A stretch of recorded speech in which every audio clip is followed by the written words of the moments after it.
इसलिए जो है अभी जो स्थानीय लोग हैं उनसे वो मुलाकात कर रही हैं, उनका अभिवादन स्वीकार कर रही हैं। भारी संख्या में यहाँ पर जो लोग हैं पहुंचे हुए हैं, काफ़ी धक्का मुक्की भी चल रही है क्योंकि यहाँ पर जो स्थानीय लोग हैं उनके पास आज बड़ा मौका है मुख्यमंत्री पद संभालने के बाद यहाँ पे मुलाकात करने का, और यही वजह है कि वो सबका अभिवादन स्वीकार करें। शालीमार बाग के इलाके के लोग जो हैं अब वो यहाँ पर पहुंचे हुए। आप लोग कहाँ से आए भाई साहब? आप लोग कहाँ से आए? दिल्ली शालीमार से। आप लोग कहाँ से आए? हम यहीं से हैं, BG1 से। दीदी हमारे साथ 14 साल से हम इनके साथ महिला मोर्चा में हैं। आप मुख्यमंत्री बन चुकी हैं, महिला मुख्यमंत्री, महिलाओं में खुशी है, हमें तो बहुत खुशी है इनके। हाँ जी, बहुत खुशी। हम तो महिला मोर्चा में उपाध्यक्ष हूँ मैं। तो हम तो। आप लोग कहाँ से आए? शालीमार बाग से ही हम। हाँ जी। स्थानीय लोगों के लिए तो ज्यादा खुशी का मौका है क्योंकि आपके स्थानीय जो नेता थी वो मुख्यमंत्री बन गए। जी बिल्कुल, हमारे लिए बहुत गर्व महसूस हो रहा है। हमारा शालीमार बाग चमक जाएगा। जो वादे करे वो तो निभाएंगे, उससे ऊपर भी और बेहतर करके दिखाएंगे। और बताइए भाई साहब, आप लोग कहाँ से आए? मैं इस मंडल से प्रवक्ता रहा हूँ, अभी भी प्रवक्ता हूँ। बहन जी जहाँ से काउंसलर हैं, और ये बहुत बड़ी उपलब्धि है एक महिला का दिल्ली के लिए अच्छे कर्म करने के नाम पे CM बनना। और बहुत उम्मीदें हैं उनसे, बहुत उम्मीदें हैं। वो एक वरिष्ठ कार्यकर्ता हैं और बहुत मेहनती कार्यकर्ता। हमें गर्व है उनके ऊपर। हमें गुलदस्ते हैं, चेहरे पे मुस्कुराहट है, खुशी। हमें गर्व है। मिल पाए हैं आप लोग अभी तक?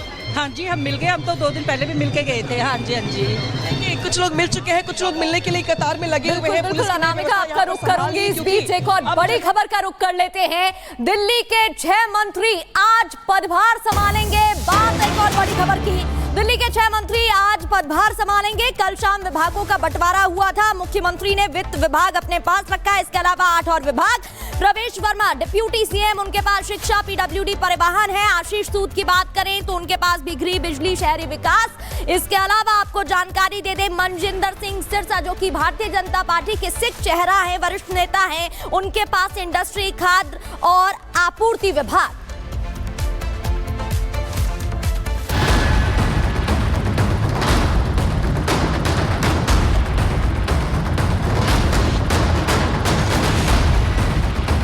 मुख्यमंत्री पद की शपथ के साथ ही मैडम CM फुल एक्शन में हैं। अपना पदभार संभालते ही फैसले धुआंधार ले रही हैं।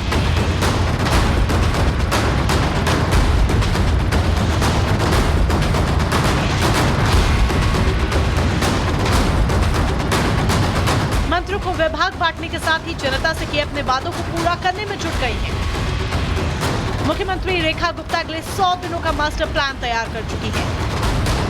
कैबिनेट की पहली ही बैठक में 2 बड़े फैसले लेकर उन्होंने सबको चौंका भी दिया। इसकी पूरी जानकारी आपको दें इससे पहले अरविंद केजरीवाल का एक बयान आपको सुनाते हैं, क्योंकि पूर्व CM के इस बयान का सीधा कनेक्शन CM रेखा की चुनौतियों और पहले ही बैठक में लिए अहम फैसलों से जुड़ा है। यमुना को साफ करना दिल्ली सरकार की कितनी बड़ी प्राथमिकता है, उसे इस तस्वीर से आंका जा सकता है जब शपथ के साथ ही पूरा कैबिनेट यमुना घाट पर नजर आया। साथ ही दिल्ली सरकार ने अपनी चुनौतियों और दिल्ली वासियों के लिए किए गए वादों को अमली जामा पहनाना भी शुरू कर दिया है। कैग की रिपोर्ट्स 14 रिपोर्ट्स पेंडिंग हैं जो कि पिछली सरकार ने टेबल नहीं की। पहला ही हाउस जो होगा उसमें उन रिपोर्ट्स को पेश किया जाएगा।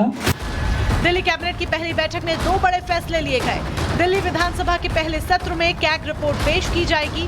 पहले ही बैठक में आयुष्मान योजना को मंजूरी भी दे दी। आयुष्मान योजना के तहत दिल्ली वालों को 10 लाख रुपए तक का मुफ्त इलाज की सुविधा मिलेगी, जिसे पहले केजरीवाल सरकार ने रोक रखा था। हालांकि आम आदमी पार्टी इससे भी एजेंडा ढूंढ रही है। प्रधानमंत्री जी ने आयुष्मान भारत पूरे देश में लागू है, लेकिन दिल्ली में नहीं करने दी थी। आज उसको लागू करने का प्रस्ताव कैबिनेट ने पास किया। दूसरा, जो कैग रिपोर्ट है 2022 से जैसी 14 कैग रिपोर्ट रोक कर रखी थी। जो परफॉर्मेंस रिपोर्ट थी कैग की, उसमें स्पष्ट हो रहा था कि इसमें गड़बड़ियां हैं। खास तौर पर जो शराब, नीतीश के शराब के सप्लाई का मसला था, उसमें भी गड़बड़ियां पाई गई। दिल्ली की सभी महिलाएं इंतजार कर रही थी कि इस बैठक में 2500 रुपए प्रति माह की योजना पास होगी, लेकिन मुझे दुख है इस बात का कि सरकार बनने के पहले ही दिन भारतीय जनता पार्टी ने अपने वादे तोड़ने शुरू कर दिए। आतिशी का ये सवाल इसलिए बड़ा है क्योंकि बीजेपी के चुनावी वादों में यमुना की सफाई के बाद 8 मार्च तक महिला लाभार्थियों को 2500 रुपए खाते में डालना अहम वादा था। हालांकि पहले ही दिन दिल्ली की नई सरकार के दनादन फैसलों से ये बात तो साफ है कि अगले कुछ दिनों में ये बड़ा ऐलान भी हो जाएगा। और साफ ये भी है कि खुद को कट्टर ईमानदार कहने वाली पार्टी के आगे आने वाले दिन कितने आसान होंगे, क्योंकि यकीनन आसान नहीं होंगे, क्योंकि केजरीवाल के 10 सालों का चिट्ठा अब खुलने वाला है। Bureau report, Republic Bharat. और बात दूसरी बड़ी खबर की करेंगे, जहां उत्तर प्रदेश के संभल हिंसा मामले में बड़ा खुलासा हुआ है। पुलिस ने बताया, सूत्रों से जो खबर सामने आ रही है उसमें ये साजिश इसलिए रची गई थी जिससे वकील विष्णु शंकर जैन पर हमला हो सके। हिंदू पक्ष के वकील की हत्या की साजिश रची गई थी। मस्जिद में सर्वे के दौरान हत्या की साजिश हुई थी। संभल हिंसा मामले में एसआईटी ने कोर्ट में चार्जशीट दाखिल की।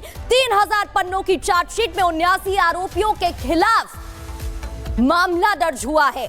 और जो सूत्र बता रहे हैं, जो पुलिस ने जानकारी दी है, हिंदू पक्ष के वकील की हत्या की साजिश रची गई थी। टीम सर्वे के लिए वहां पर पहुंचने वाली थी, ये पहले से ही पता था। और उस टीम में हिंदू पक्ष के वकील भी शामिल थे, जिनकी हत्या के लिए ये पूरी साजिश रची गई थी। जतिन हमारे साथ ग्राउंड लेवल पर जुड़ गए हैं, ग्राउंड जीरो से जुड़ गए हैं, उनका रुख कर लेते हैं। दिल्ली से हमारे साथ जुड़ गए हैं जतिन।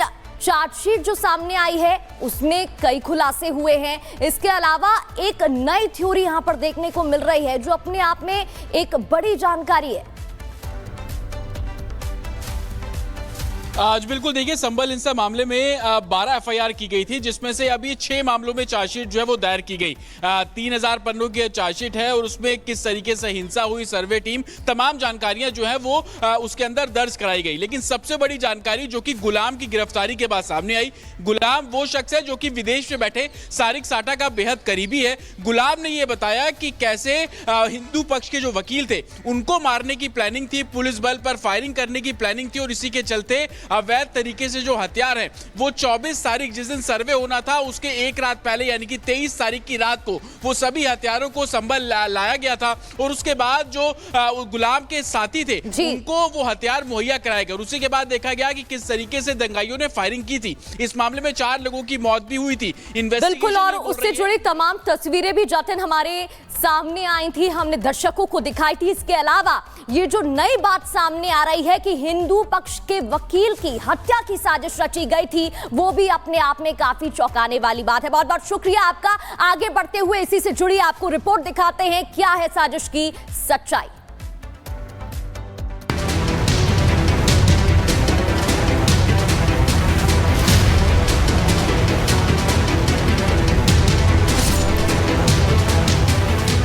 इसके द्वारा यह भी बताया गया कि जो 24 तारीख को जो हिंसा है उसमें एक कोई वकील है, उस व्यक्ति को खत्म करना है। यूपी के संभल में हुई हिंसा के मामले में जैसे जैसे उपद्रवी पकड़े जा रहे हैं, खुलासे पर खुलासे भी नए नए हो रहे हैं। संभल हिंसा मामले में गिरफ्तार गुलाम नाम के एक आरोपी ने अब खुलासा किया है कि 24 नवंबर को हिंसा इसलिए की गई थी क्योंकि टारगेट पर हिंदू पक्ष के वकील विष्णु शंकर जैन थे, जिनकी दंगाइयों ने हत्या करने का प्लान बनाया था। दंगाइयों का प्लान था कि घेर